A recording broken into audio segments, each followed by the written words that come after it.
Yes, we're back. What is up, everybody out there in podcast land? I wish last week would have been a much needed scheduled vacation week for Sports Frenzy 2.0. Could have enjoyed it a little bit more, but no, technical difficulties prevented us from posting anything last week, any content whatsoever.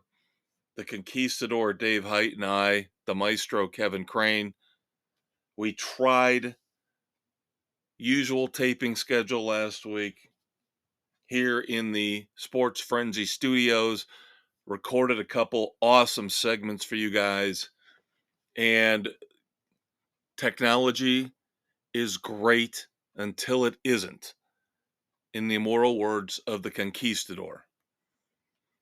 Took us 5 days. 1, 2, 3, 4, 5 days from last Wednesday night's taping until Monday night, right around the time that the national championship game for college football kicked off, before our host platform, who shall remain nameless, even though I am not happy with them, finally got around through all the AI bullshit I had to go through. I knew damn well online chat, emails, it was not a person. I didn't deal with one single solitary human over 5 days. Finally, everything looks to be fixed. So this is going to serve as kind of a test, but it also gives you a catch up, a bonus episode, an extra special bonus episode of Sports Frenzy 2.0, one day before we start it all up again and get back on our normal schedule. So here I am solo on January the 9th, 2024, because we have so much backed up from the last 2 weeks. This is kind of like the Metamucil of our podcast. We got to flush some of this stuff out. We got to discuss some of these topics. I will save the best and the juiciest tidbits, of course, to bounce off my compatriot, my brother from another mother, the conquistador Dave Height. So let's talk about some of the things that happened in the world of sports in the last 2 weeks. Maybe a couple things in the world of pop culture, because of course when we do these bonus episodes, we kind of meld the sports episode and the weekend edition together. So let's start off with the end of the NFL season. Now, you know, Dave and I will discuss week 18 and the implications and the ramifications for what happened, and then how that impacts what we're going to see this upcoming weekend with Wild Card Weekend. So the Chicago Bears will have the number 1 overall pick because of how awful and pathetic the Carolina Panthers were. Now, the Carolina Panthers finished 2-15. 2 notable things to mention regarding the Carolina Panthers. Number 1, of course, their immature, pissant owner, David Tepper, who's firing coaches left and right. How did you even consider what they gave Frank Reich a fair shot at figuring out how to coach this team up? What did he get, 11 games? An impetuous, immature owner who doesn't understand the game of football. He might understand business and high finance, but he sure as hell doesn't understand the game of football. He's still negotiating a buyout with Matt Rule, currently the head coach at the University of Nebraska. But then he goes and throws on video, throws a drink in week 17 at a Jacksonville Jaguars fan. Again, amazing how you can be old and immature. Yeah, I know. A little bit of self-deprecating humor there, but it happens. It can definitely happen. And David Tepper is example numero uno in the NFL. Now he got hit with oh my goodness, a $300,000 fine. I know the conquistador in again the lost segments that are forever gone in the netherworld of technology trash through no fault of our own, had the exact numbers, but this is just such an infinitesimal amount of his total net worth. It's pathetic. And then the other thing, a little statistic, and shout out, by the way, to Yahoo's new sports newsletter, their daily sports newsletter. I believe it's called Yahoo Sports AM, which I get. It is brilliant. Now, I kind of was worried when they moved from their old newsletter to their new one. This one's a little bit more fact-based, a little more statistical based, a little bit less with the editorials and the opinions. Would kind of like to see a nicer melding, a meshing of the two types of reporting. But this new one has got some unbelievable facts and figures.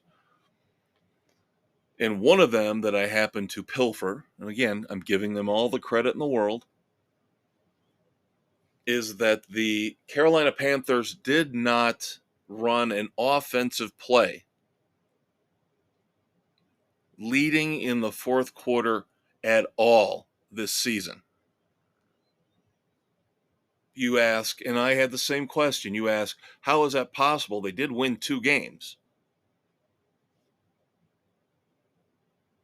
Both won on last second field goals with time expired on the clock in the fourth quarter. There you go.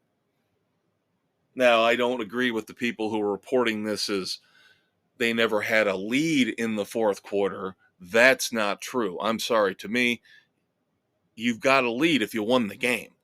The fourth quarter is the end of the game. None of these games, these 2 games that they won, went into overtime. So that I don't agree with.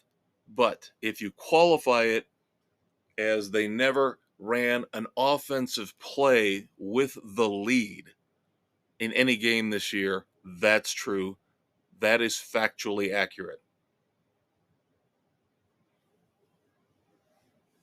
Another thing that is factually accurate, and there are rumors swirling despite the fact they finished 10-7, could be the greatest coaching job of Mike Tomlin's career. The Pittsburgh Steelers get into the playoffs.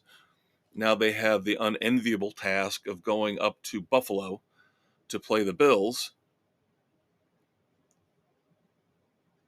Mike Tomlin, for the 17th consecutive season, does not have a losing season. 17 seasons, either 500 or better record for Mike Tomlin with the Pittsburgh Steelers. That is incredible.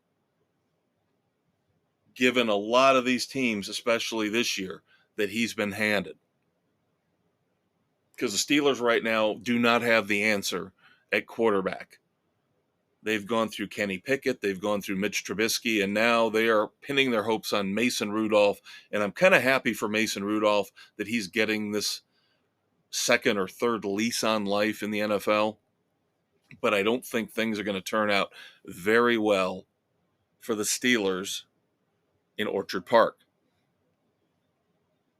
Then we have a running back who thinks he's phenomenal, but what has happened here in 2023 into 2024 doesn't really bear that out. Now, we've talked throughout the year of how running backs feel devalued and feel like they're not getting paid for what they're worth. And in some cases now, as we look back, I can agree with that.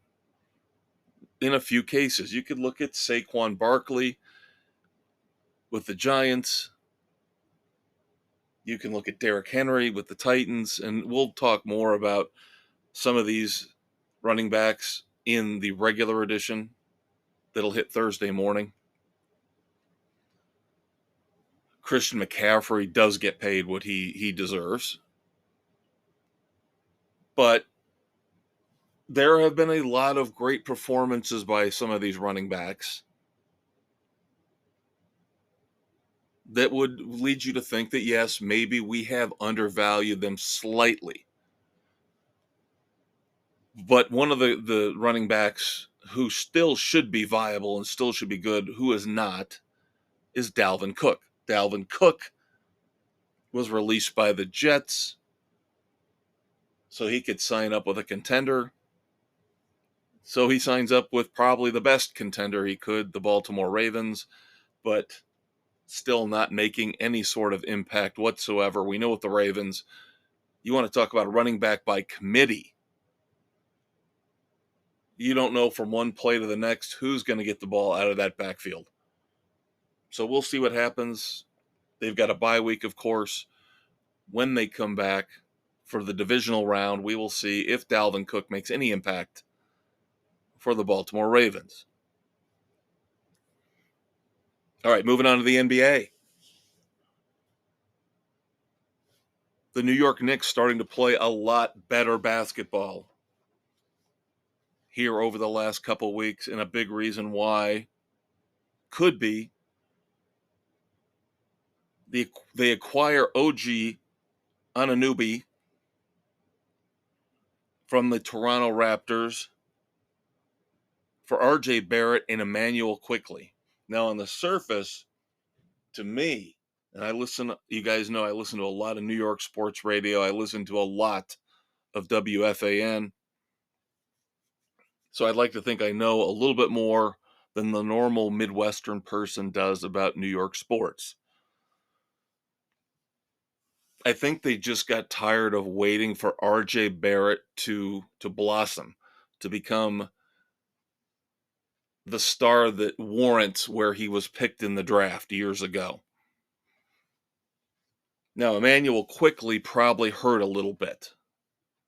This kid was a phenomenal backup point guard, but they still feel like OG Anunoby fits better as a forward, fits better with what they're trying to do.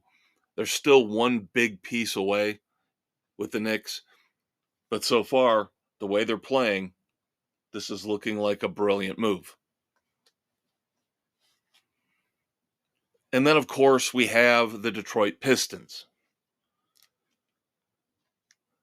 You've got great things happening in sports in Michigan right now. You've got the Detroit Lions finally winning a division title, looking like they could be a major factor in the NFL playoffs. You've got the University of Michigan finally winning a title, a national football title in the collegiate ranks for the first time in well over 2 decades. The Red Wings are playing well, but the Pistons finally ended their record-tying losing streak a couple weeks back, 28 games, tying Philadelphia, the 76ers, for the record, for the all-time longest losing streak in NBA history. Now, Philly did it over 2 seasons, whereas the Pistons did it all in 1 season. So the Pistons set the single season mark. But overall, if you carry it beyond 1 season, they're tied with the 76ers. Moving on to college hoops. Ugly, ugly news coming out of the University of Illinois.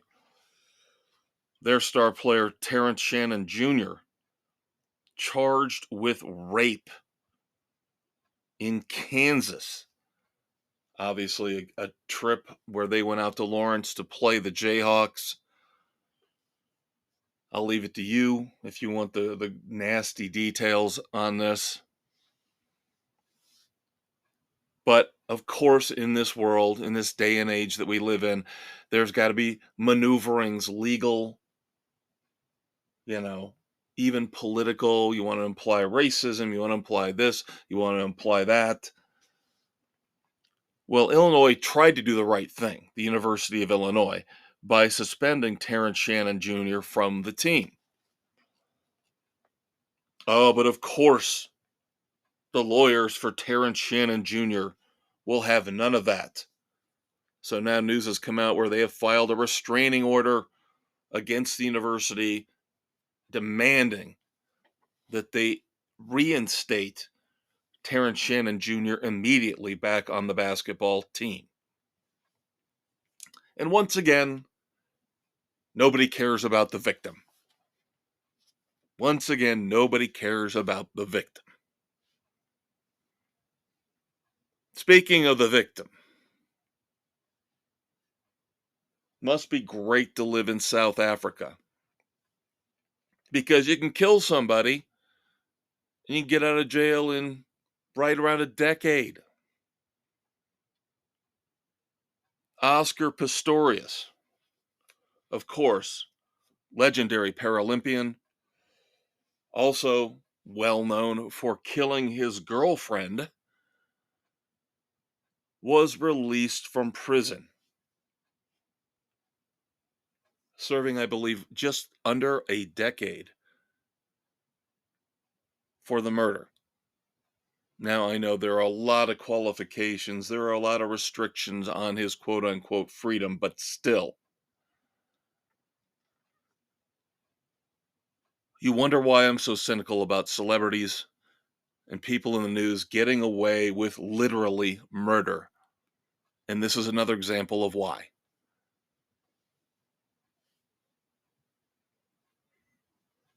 Now, unfortunately, we were kind of hoping to keep this big tennis three-way rivalry going. I was hoping forever. I was loving the whole Nadal, Federer, Djokovic battle to see which of those three men would end up being the all-time record setter in terms of winning Grand Slams on the male side. So unfortunately, it looks like Novak Djokovic is going to start pulling away here because Rafael Nadal has had to withdraw from the Australian Open. Looks like he's re-injured the hip that has given him problems here over the last handful of years. So, with Federer retired, Nadal basically on the verge of retirement, and Djokovic in just phenomenal physical shape for his age, I think Djokovic is going to set the standard that going to be very, very hard to break. I will not say it can't be broken. That's fool's gold to ever say that about any record. But it will be very, very hard for anybody to match him or beat him when it comes to his total number of Grand Slam victories when all is said and done. Well, they keep trying. They keep trying. They keep trying, and they'll try some more. So the XFL failed again. The USFL failed again. So what are they going to do? They're going to merge. So the two failures will get together now and put together yet another failure when it comes to spring football.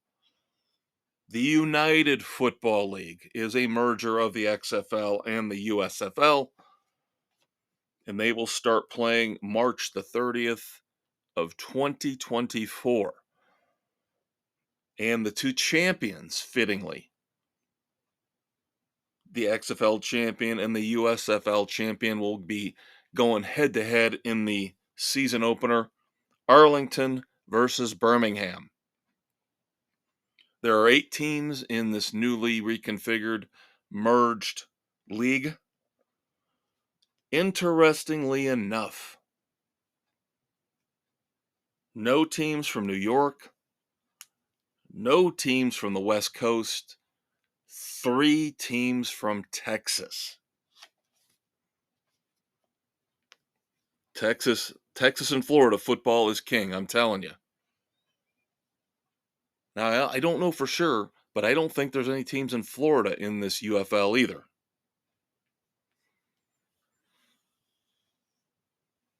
Now, finally, before we start to wrap things up, move on to our abbreviated Red Foreman dumbasses of the week and one possible maybe Clint Eastwood badass of the week.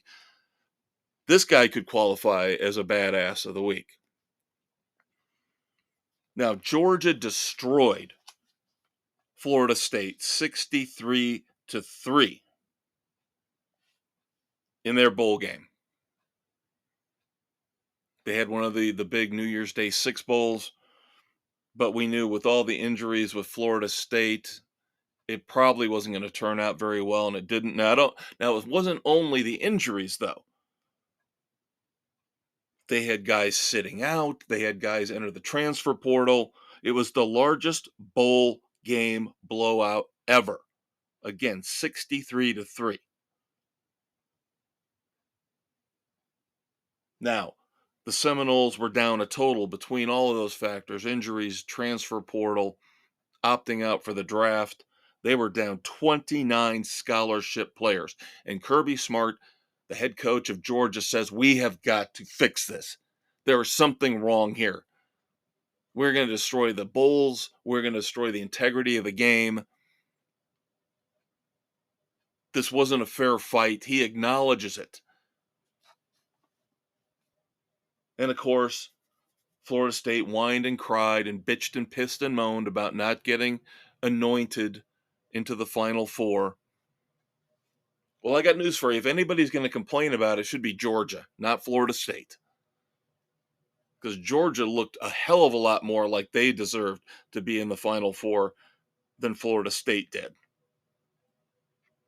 Oh, but Florida State is now going to get DJ Ugalalele transferring in as quarterback. And we know we've seen this with Bo Nix. We've seen it with Michael Penix Jr., who just played in the championship game. You've got these guys find the right fit, whether it's 2, 3, 4, 5, 6, 7 years. If they eventually find the right fit and have that one great year, then they jump to the pros. Some sucker will draft them and pay them millions of dollars. But kudos to Kirby Smart for pointing out the problems that we are starting to run into with college football. And the media, of course, turns a blind eye and just goes, yay, yay, the players are getting paid. Yay, isn't it great? Because they're shallow and they're stupid and they don't understand the underlying deeper issues that will destroy the game. All right, I mentioned I had a Clint Eastwood badass of the week here in our bonus episode here on January the 9th, 2024. And we're going to talk a lot with the Conquistador coming up, taping tomorrow night, hitting Thursday morning, about this whole feud between Aaron Rodgers and Jimmy Kimmel. Probably take up an entire segment talking about it, but of course, Aaron Rodgers wants to know your vaccination status if you're going to interview him. Because if you don't tell him, he thinks you're working for the man. You're working for the government. You're trying to take me down because I don't believe in the vaccine for COVID. Well, Ryan Fitzpatrick, of course, who does pre, mid, post game work for Amazon Prime, talking to Aaron Rodgers. I can't figure out, this is why I don't know if he's a Clint Eastwood badass or not. He's either a kiss ass or a badass. He mentioned before he started talking to Aaron Rodgers here a couple weeks ago, he said, hey, Aaron, class of 2005, twice vaccinated. So I know Ryan Fitzpatrick is a very smart guy. He doesn't tout it and flaunt it like Aaron Rodgers does. Again, we'll talk more about that here with Dave in a couple days. But the whole snarky aspect of class of 2005 being thrown in there makes me think that Ryan Fitzpatrick was kind of throwing a little bit of a jab at Aaron Rodgers saying, dude, Do you know where I went to school? I'm smart. You pretend to be smart. So, because I'm reading into it, Ryan Fitzpatrick is my Clint Eastwood badass of the week in this bonus episode. But of course, now we inevitably have to pivot and move on to the Red Foreman dumbasses of the week. Let's start off with NBC thinking that Snoop Dogg would serve well as a reliable, respectable sports commentator for the 2024 Paris Olympics. Are you fucking kidding me? When do I get enough of Snoop Dogg? I hate this asswipe. He's not cool. He's not intelligent. He's intelligent to the point that he makes more money than you or I. But look at how many thousands upon thousands of celebrities out there, real housewives of Des Moines, Iowa, make tons of money. You don't have to be smart, intelligent, or wise to make money in this world. You just got to be lucky. I don't know how Snoop Dogg has done it. Pot smoking, ugly looking motherfucker who does not seem like he would be fun to hang out with. I'm sorry, he doesn't. And now he is going to get credibility as a sports reporter for the Olympics, thanks to the dumbasses at NBC.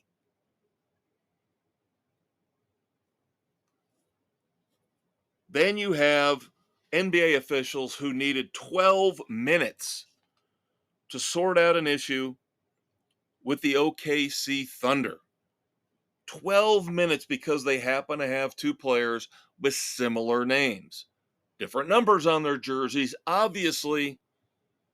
Couldn't figure out who had how many fouls between Jalen, Jalen, and Jalen, Jaylin Williams. Again, this is why we put different numbers on the jerseys, people. That's embarrassing for the NBA. 12 minutes to sort this out.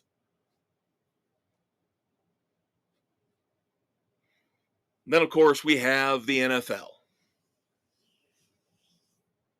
And while their ratings are phenomenal and everybody just throws accolades at Roger Goodell, how about we bring people together instead of trying to push them apart? I'm about done with the social messages on the backs of the helmets and on the end zones. But now I have been seeing ads run during CBS Sports Network programming for the NFL Gay Flag Football League. The National Gay Flag Football League. I think this is degrading to things like the Special Olympics, to Paralympians, Oscar Pistorius not included, of course. They have physical handicaps, physical disabilities that prevent them from being able to perform at the level of people with all their functioning limbs. What's the excuse for having a gay flag football league? Other than you're trying to divide us and separate us. It's stupid.